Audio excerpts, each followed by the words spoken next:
శ్రీహరి గారి విషయంలో మాత్రం గ్యారంటీ. శ్రీహరి గారి విషయంలో గ్యారంటీ. ఇక నేను అనుకుంటున్నా ట్రైబల్ ఇప్పుడున్న సిచ్యువేషన్లో అడ్జస్ట్ ఈ 4లో అయ్యే అవకాశం లేదు, 6లో అవుతుందా కాదని.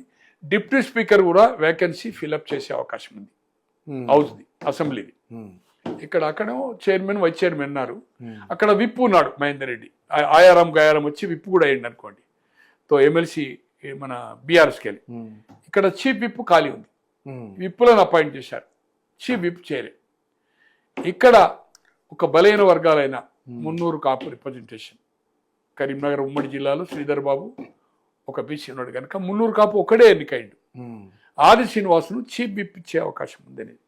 ఈ 4 మంత్రులతో పాటుగా డిప్యూటీ స్పీకర్ లంబాడ, కోయ అనుకుంటా సీతక్క గారు మంత్రి ఉన్నారు కనుక లంబాడ హైయెస్ట్ ఏదైతుందో ట్రైబల్లో తెలంగాణలో మనకు అక్కడ ఏదైతుందో కోయ గోండు ఏదైతుందో ఆంధ్రలో, బట్ ఇక్కడ ఏదైతుందో హైయెస్ట్ ఏదైతుందో లంబాడ కనుక ఏదో ఒప్పించి బాలు నాయక్ గారికి ఏదైతుందో 2వ ఎమ్మెల్యే, అతని దేవరకొండ ఎమ్మెల్యే, అతనికి డిప్యూటీ స్పీకర్ ఇచ్చే అవకాశం ఉంది.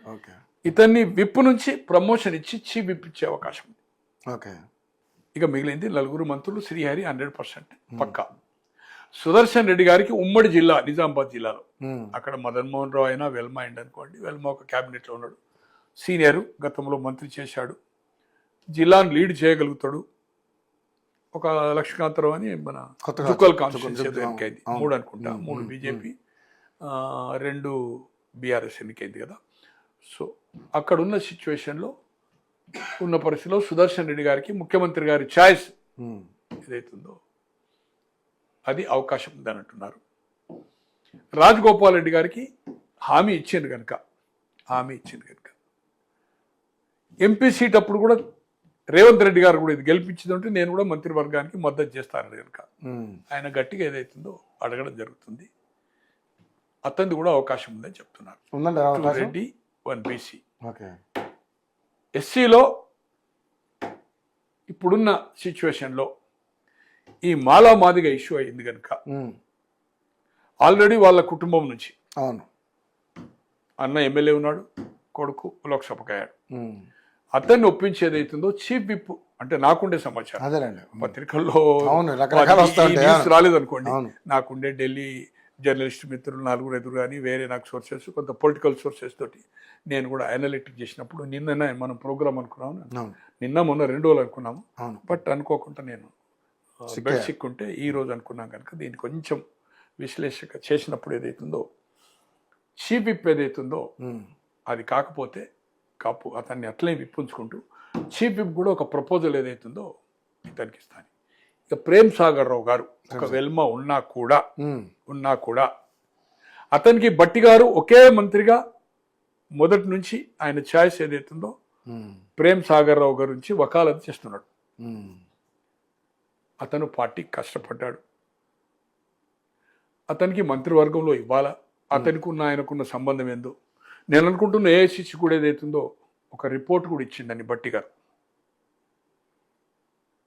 ఈరోజు ఆదిలాబాద్లో 10లో 4 గెలిచింది అంటే 4 ఆయన వల్లనే గెలిచింది అని చెప్తున్నాడు. వీళ్ళు టైంకి వచ్చిండ్రు, ఎవరు వినోద్ గారు కానీ తర్వాత వివేక్ గారు కానీ, మొదటి నుంచి అతను ఆ కాన్స్టిట్యున్సీస్ నర్స్ చేస్తున్నాడు, వాళ్ళందరితో సపోర్ట్ చేయించిండు అనేది రిపోర్ట్ ఇచ్చిండు అనేది. అలాగే ఇంతవరకు కాంగ్రెస్ చరిత్రలో నేను అనుకుంటున్నా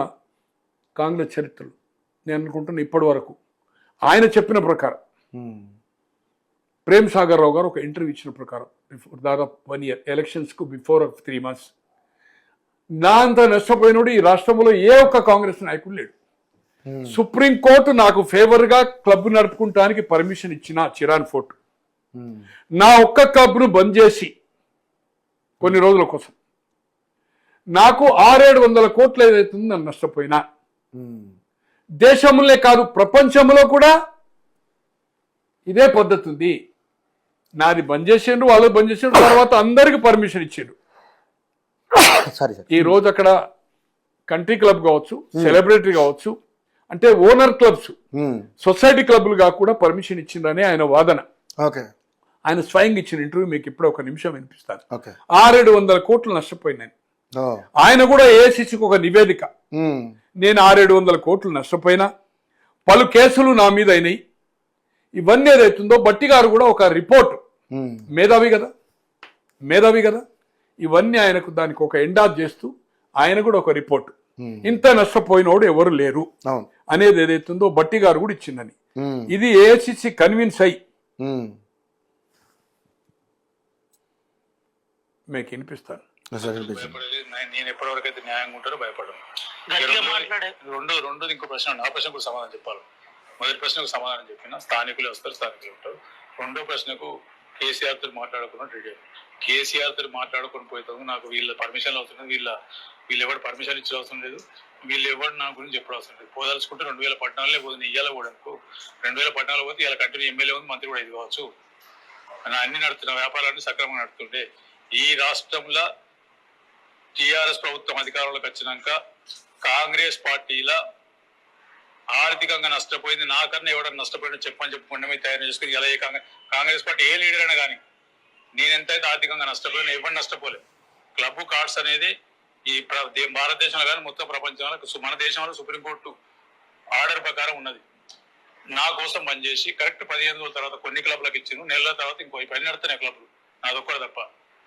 అయినా కూడా నేను భయపడలేదు, నేను చొంగలేదు. సంవత్సరం 40 కోట్ల రూపాయలు, 9 సంవత్సరం 360 కోట్లు అంటే అప్పటి నుంచి పైసలు వడ్డీ పెట్టి, లేకపోతే నేను రియల్ ఎస్టేట్ ల్యాండ్లో పెట్టి దేని పైసలు మీకు తెలుసు. 600 కోట్లు డైరెక్ట్ నష్టపోయిన నేను చెల్లించలే, భయపడలేదు.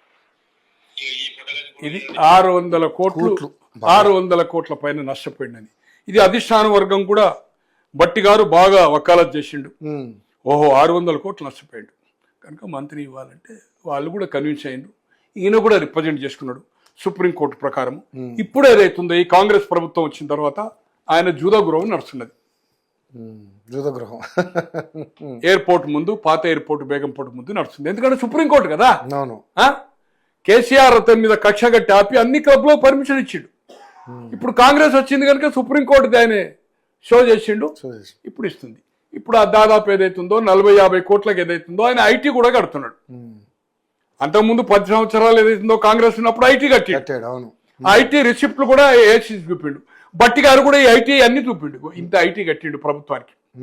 ఇప్పుడు కూడా ఏదైతుందో ఈ 15 నెలలకేళ్ళు కూడా ఏదైతుందో అతను ఐటీ కూడా సబ్మిట్ చేస్తున్నాడు. అతని క్లబ్ బ్రహ్మాండంగా నడుస్తున్నది, ఎందుకంటే సుప్రీంకోర్టు ఆర్డర్ కదా. తో ఈ లెక్క ప్రకారం ఏదైతుందో ఏసీసీ కన్విన్స్ అయింది. తో ప్రేమ్ సాగర్ను మంత్రివర్గంలో ఉండే అవకాశం ఉంది. ఎందుకంటే బట్టి గారు డిప్యూటీ సీఎం అంటే ఈక్వల్ టు సీఎం కదా. ఆయన పాదయాత్ర చేసింది, ఆయన వల్లనే ప్రభుత్వం వచ్చింది కదా, ఆయన కంట్రిబ్యూషన్ ఉంది కదా. తో ఆయన ఒకటే ఒక రికమెండ్ చేస్తుండే కనుక పార్టీకి త్యాగం చేసిండు. ఆదిలాబాద్ జిల్లా కాంగ్రెస్ నడిపిండు. 4 గెలవడంలో 10లో 10 గెలిపిస్తా అని 4 గెలిపించిండు కనుక ప్రేమ్ సాగర్ అధిష్టాన వర్గము లాయలిస్ట్ కాంగ్రెస్ వెనక బట్టి సే తోటి ఏదైతుందో ఇలా ప్రేమ్ సాగర్ గారికి వచ్చే అవకాశం ఏదైతుందో 50-50. ఈయనకు 50-50. వివేక్ వస్తే ప్రేమ్ సాగర్ రాదు, ప్రేమ్ సాగర్ వస్తే ఈయన రాదు.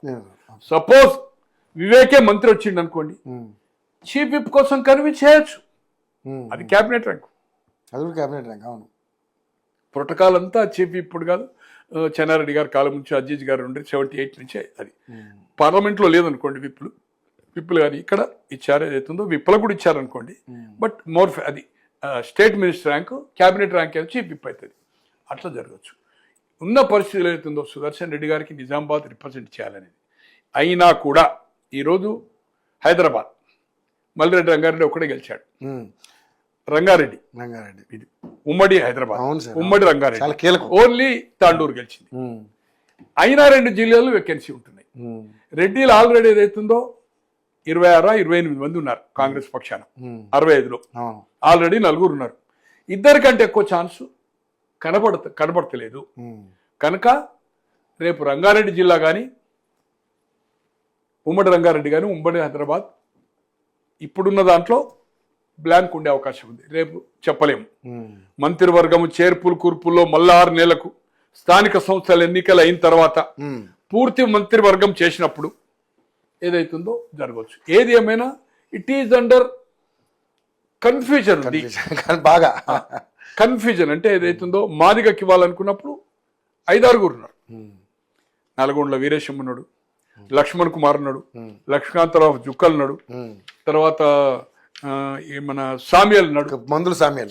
ఉన్నాడు. అవును. ఇట్లా 6-7 మాదిగా తెగకు చెందిన అక్కడ కూడా ఉన్నాడు. మర్చిపోయిన వరంగల్లో వర్ధనపేట అనుకుంటా, అతను కూడా మాదిగా అనుకుంటా, ఎవరు? నాగరాజు గారా?